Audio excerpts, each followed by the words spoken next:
ओम नमो भगवते वासुदेवाय। दोस्तों, आज हम कार्तिक स्नान में सुनी जाने वाली कहानी सास बहू के गंगा स्नान की कहानी को जानेंगे।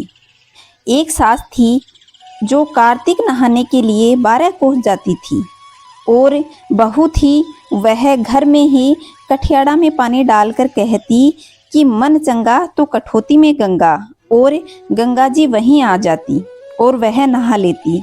एक दिन सासू जब नहाने गई तो गंगा जी में सासू की नथ बह गई और जब घर पे बहू नहाने लगी तो उसके कठड़े में वह नथ आ गई। उसने नथ निकाल करके रख ली। सास जब वापस आई तो वह उदास होकर बैठ गई। बहू ने पूछा कि आप उदास क्यों बैठी हो? तो सासू ने बताया कि मेरी नथ गंगा में बह गई। बहू बोली, नथ तो मेरे पास है। तो सास ने पूछा कि तुम्हारे पास कैसे आई? तब बहू बोली कि तुम तो 12 कोस नहाने जाती हो और 12 कोस वापस आती हो। मैं कठड़े में पानी डालकर कह देती हूँ कि मन चंगा तो कठौती में गंगा, गंगा जी यहीं आ जाती है। उसमें ही आपकी नथ बह करके यहाँ आई है, जिसे मैंने रख लिया। तब सास ने कहा कि बहू, तेरा सत मेरे सत से बड़ा है। हे गंगा माई, आपने बहू को जैसे कार्तिक स्नान करवाया वैसा कहानी कहने वाले और कहानी सुनने वाले को भी करवाना और उनके सारे परिवार पे मेहर बनाए रखना। तो दोस्तों, यह थी कार्तिक मास में सुनी जाने वाली कहानी। अब मैं आपको विनायक जी महाराज की कहानी सुनाती हूँ। एक बुढ़िया माई रोज मिट्टी के गणेश जी की पूजा करती थी।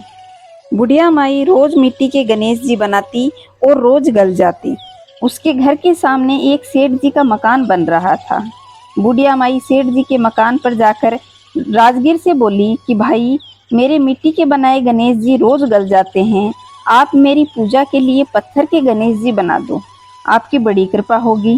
राजगीर बोला कि माई, जितनी देर में तुम्हारे गणेश जी बनाएंगे उतनी देर में तो सेठ की दीवार पूरी कर देंगे।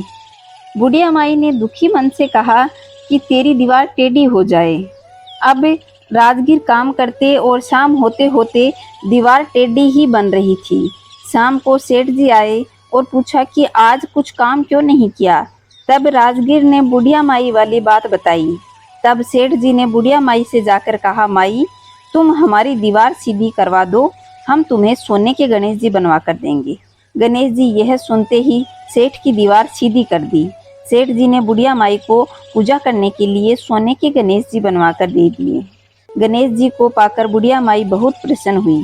विनायक जी महाराज, जैसे दीवार सेठ जी की टेढ़ी करी वैसा टेढ़ापन किसी के साथ मत करना, और जैसा बुढ़िया माई को सोने के गणेश जी मिले वैसा भंडारा सबको भरना। जो कहानी कह रहा है उसका भी और जो कहानी सुन रहा है उसका भी, और सबके कार्य सिद्ध करना। बोलो विनायक जी महाराज की जय।